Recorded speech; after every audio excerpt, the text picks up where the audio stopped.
بسم الله الرحمن الرحيم.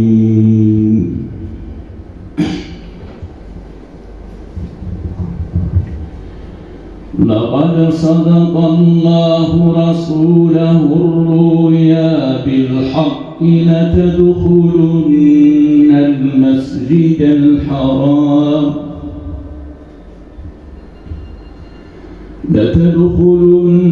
المسجد الحرام إن شاء الله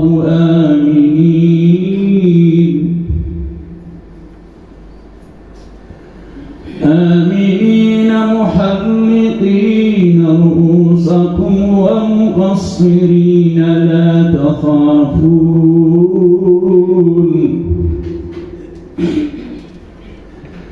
فعلم ما لم تعلموا فجعل من دون ذلك فتحا قريبا. هو الذي أرسل رسوله بالهدى ودين الحق ليظهره على الدين كله وكفى بالله شهيدا. محمد رسول الله والذين معه أشداء على الكفار رحماء بينهم تراهم ركعا سجدا يبتغون فضلا من الله ورضوانا سيماهم في وجوههم من أثر السجود ذلك مثلهم في التوراة ومثلهم في الإنجيل كزرع أخرج شطأه فآزره فاستغلظ فاستوى على سوقه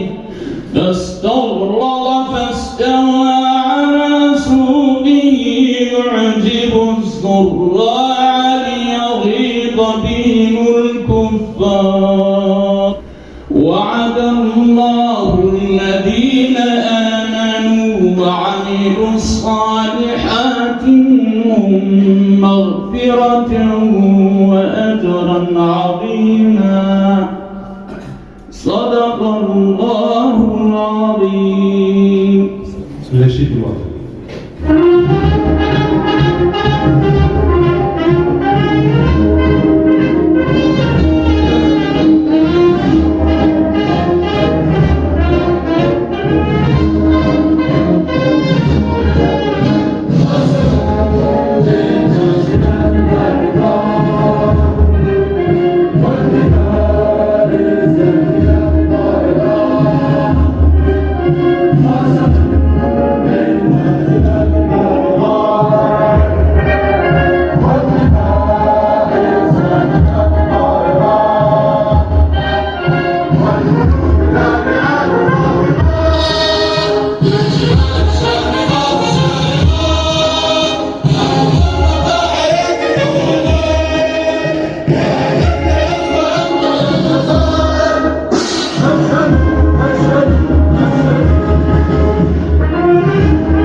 الإسلام السلام. السلام عليكم ورحمة الله تعالى وبركاته.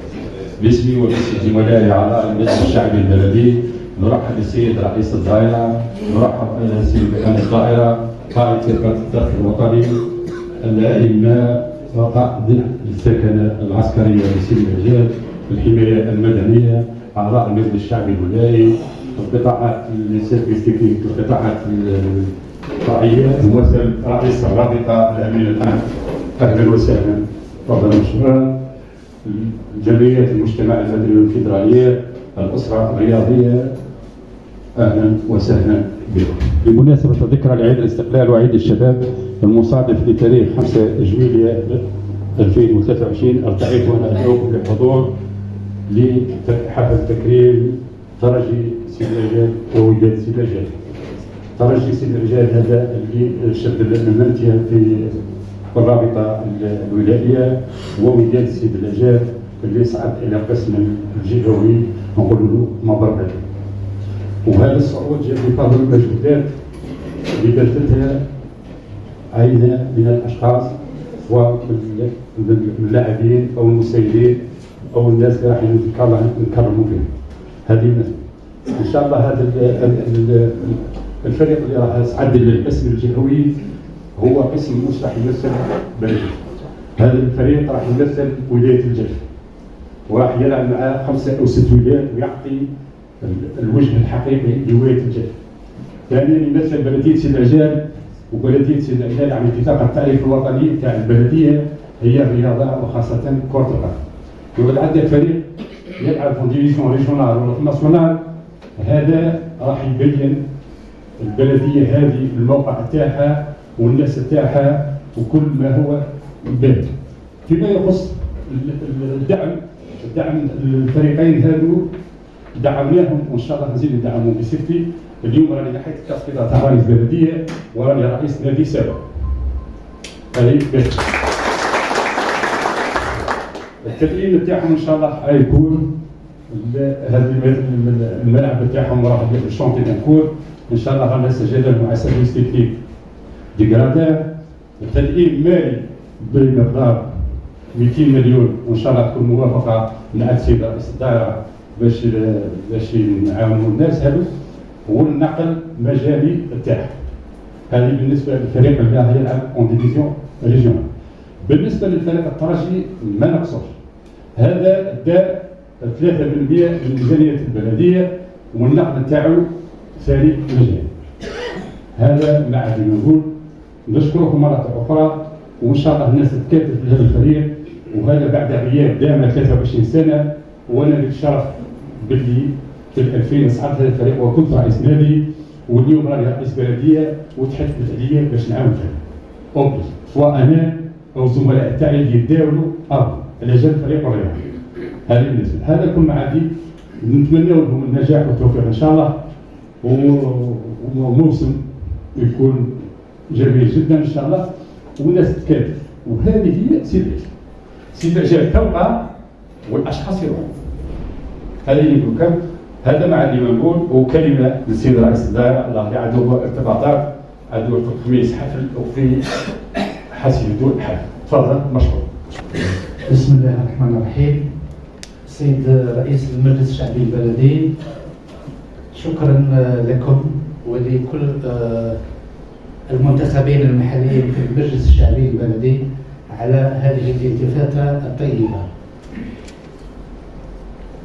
ما يخفاش على الجميع أني تكلمت مع السيد رئيس البلدية عشية ضمان صعود فريق الوداد إلى القسم الجهوي. تكلمنا عن تكريم هذا الفريق، ولكن ارتأينا إلى تأجيل المناسبة إلى حفل رسمي بمناسبة عيد الاستقلال والشباب، واليوم الأمن تحقق.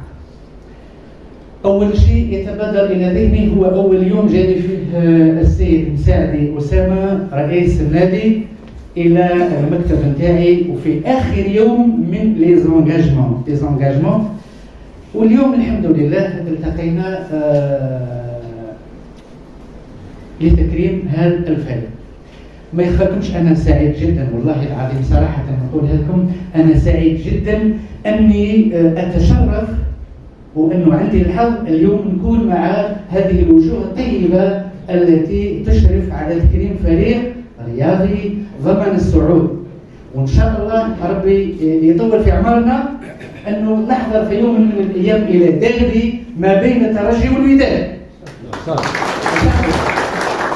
أتمنى من المسؤولين والقائمين على تسيير فريق ترجي سيدي العجال أن يسيروا على خطى الوداد رغم الصعاب، رغم النقائص، رغم الضائقة المالية في بعض الحالات، رغم عدم توفر الملعب ببلدية سيدي العجال، إلا أن فريق الوداد حقيقة يستحق الشكر والثناء ويستحق كل تقدير، لاعبين مسيرين ومدربين على ضمان التأهل والصعود إلى القسم الجهوي.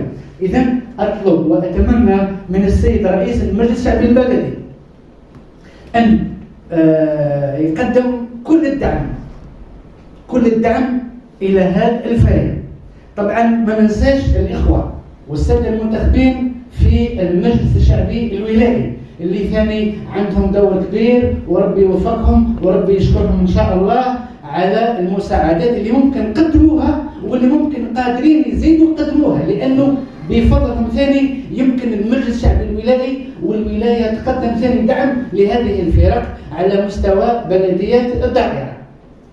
إذا ثاني الإخوة على مستوى المجلس الشعبي الولائي ثاني يمكنهم يقدموا بزاف، وخاصة إني أرى من ضمنهم بعض الوجوه الرياضية القديمة اللي شرفت بلدية سيدي العجال. هكذا إذا الشكر موصول للجميع والسلام عليكم ورحمة الله. شكرا سيدي رئيس الدائرة. كلمة إذا ممكن نزيد من معليش اليوم حسب الارتباطات تاع رئيس الدائرة نشرع في توزيع الجوائز اللي راها أمامكم هنا، وهذه مجهود يستاهل هذا الفريق. ولكن حاجة رمزية حابين نهتم كل لي زونسيان جوار ولا لي جوار لي زونسيان جوار ولا الكوميتي، ونسبق اللي خدمت معاهم اللي كنت أصغرهم في الكوميتي 82 كنت أنا صغير فيهم. أولا ما ننساش الناس اللي غابوا وتوفوا وربي يرحمهم، لازم نترحم عليهم اليوم، وسبق لي خدمت معاهم. فرج يحيى، بابا ياسر، جاري بوفرز، من الرجال الدريسين هادو في المكتب. اما بخصوص اللاعبين بحال تحضر مساعدي الحسن، الدوبالي بن قاسم، حوتي طيب، وفراج قويدان، وراني نسيت فراج يحيى ربي يرحمه ان شاء الله. بالنسبه للجوائز اليوم يقدم لنا رئيس نادي الوداد، يتفضل باش يكون التقدير تاعو يقدموا له، هما البيافيسي قدم يجونا هنا ومن طون راهم دي زونسيان جوار، يتفضلوا القاعه هنا يديروا صوره تذكاريه فيها 3 ولا 4 اللي يقدموا في هذا عويس دلال خرج من القايس الصوره التذكاريه.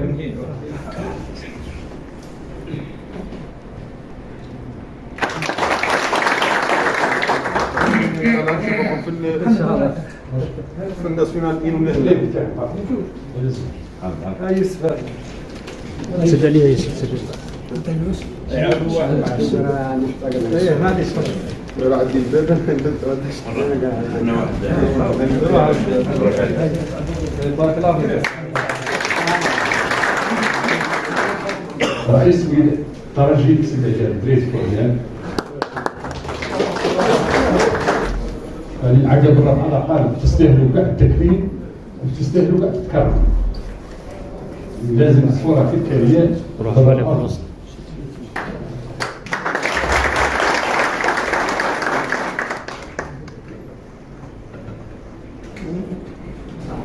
تكريم سيد الشخصيه هو السيد رئيس الدائره، وكل التحليل والتقدير اللي واقف معنا ويشجع في الرياضه في سيدي العجال. تفضل نكرموا اعضاء المجلس الشعبي الولائي، تفضل.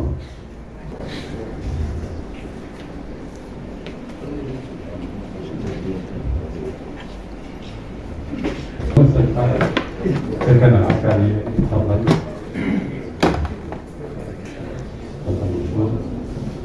القسم هذا مدام عسكريين مجاهدين بالرئاسة كمونسيال سيكوريتي مجدد سليمان كرا ليسيتوس كمونسيال جواد يتفضل مشكور.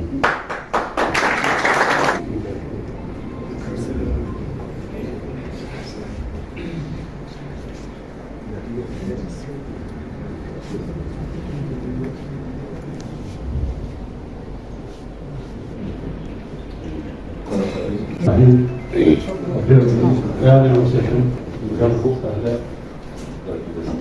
بالنسبة لي خدمت معاه مرة عاطلاني وجدوا لهم كير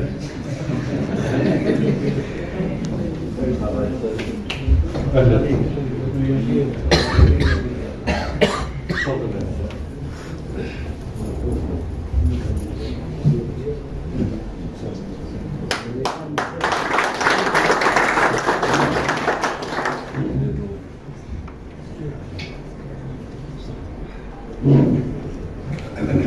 التيران تاعي كان مواطنين تيران امبارتيكابل، ولكن الامن كان واقف مع الرابطه. نشكرهم مره اخرى.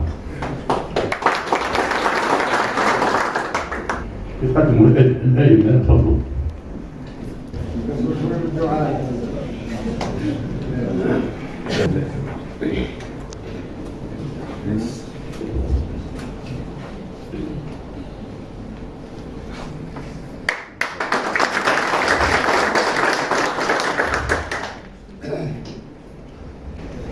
المبدئية تبدأ دورة فعالية وغير منظمة يقدموا لها ممثلين رؤساء جمعيات في تشكيل أفراد.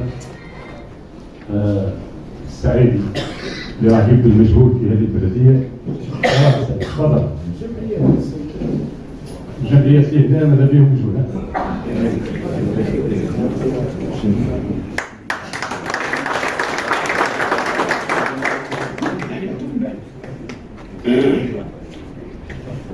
الأخير محمد عادل شربار اللي راح يكرر فيه وأدى واجب من تنسيق البلديات ومازال ما عملوش. هو الصحفي المتميز والبقال والمناضل. التوفيق واحد يصوروه بفضل زادوا في الموضوع. دلال بالدقاء إطارات سرداح الحاج كبير حبيب محمد يفضل مشكورين.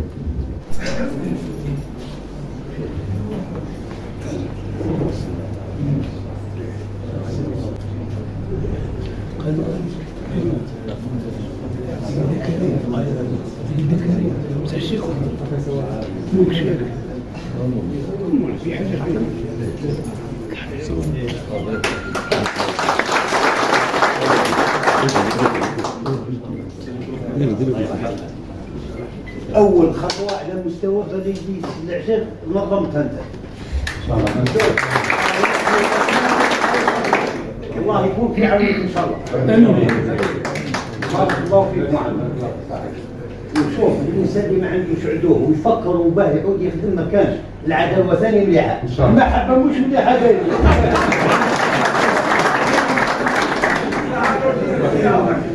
تستاهلوا كاع كثير. يسمحوا لي الناس اللي ربما هذا قلبهم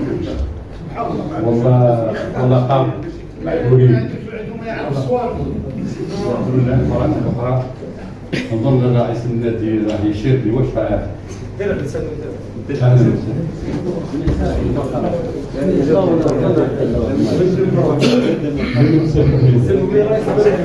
مشكورين. وانا نسالت بظل هذا الزراعيين اللي الناس يتوفاو ونخليهم مسؤولين في البلديه ان شاء الله.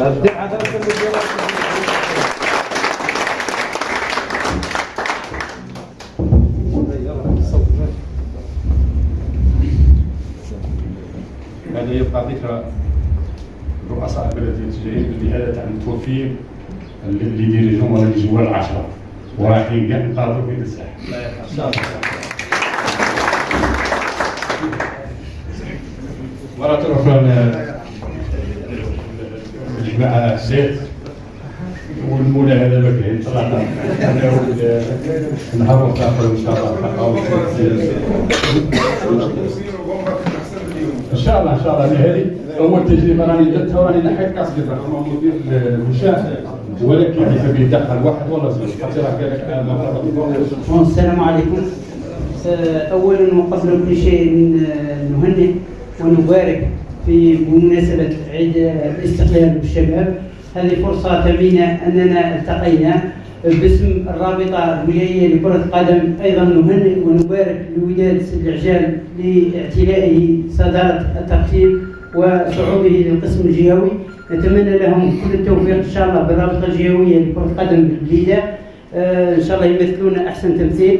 ايضا نهنئ السيد رئيس الرابطه ونشكره على الدعوه. رئيس البلديه نهضر باسم الرابطه عذرا على وبارك الله فيكم. وبلديه سد العجال راهم ضيافه، ربي يبارك فيكم ان شاء الله. نشكركم جميعا وبارك الله. العام كلمة ختامية أو سي عباس بن قاسم إن شاء الله يكرمنا ويفتح لنا. تفضل السلام عليكم ورحمة الله وبركاته. بداية أشكر السيد رئيس المجلس الشعبي البلدي وطاقمه على هذا التكريم للفريقين الوداد والترجي. والوداد من المودة نتمنى أن يكون الود دائما بين أبناء هذه البلدة، والترجي هي من الرجاء وهو التطلع والآمال المستقبلية والاستشرافية. والتكريم في حد ذاته معنوي، وأن يكون معنويا فهو يعني محفز وداعم للمجهودات التي يبذلها شبابنا في الفريقين، بل في كل المجالات التي يحتاجها المجتمع. يعني الواحد لو أنه يقصى من التكريم يزعف، هذه حاجة ظاهرة، ولكن التكريمات أيام وأيام، ليس كل يعني يوم واحد يكتفى به لتكريم كل من له يعني خدمة وأيادي بيضاء في خدمة هذا المجتمع. أقول هنا قال الشاعر، وهذه يجب أن تبقى في أذهاننا جميعا. يعني الواحد لما يقصى من التكريم يتمنى لو أنه يكرم. يقول: اذكروني بالخير ما دمت فيكم، وإذا مت فانبشوا سيئاتي، واشتموني إن شئتم غير أني أتمنى ثناءكم في حياتي. نافقوني حيا وبعد مماتي، اصنعوا ما بدا لكم برفاتي. والسلام عليكم ورحمة الله. مرة أخرى أشكركم على هذه تلبيتكم الدعوة، مرة أخرى نشكركم ونزيد نشكركم وبارك الله فيكم. وفرصة أخرى نتلاقاو في موسم آخر ولا في أعياد أخرى، وإن شاء الله ربما رانا كسيب وسيكون أول مرة كاش خطأ درتو والله كاش واحد تقصر كلمات عن قصد يسمعونا. مرة أخرى بارك الله فيكم ورعاكم إكرام ديالكم. تفضلوا.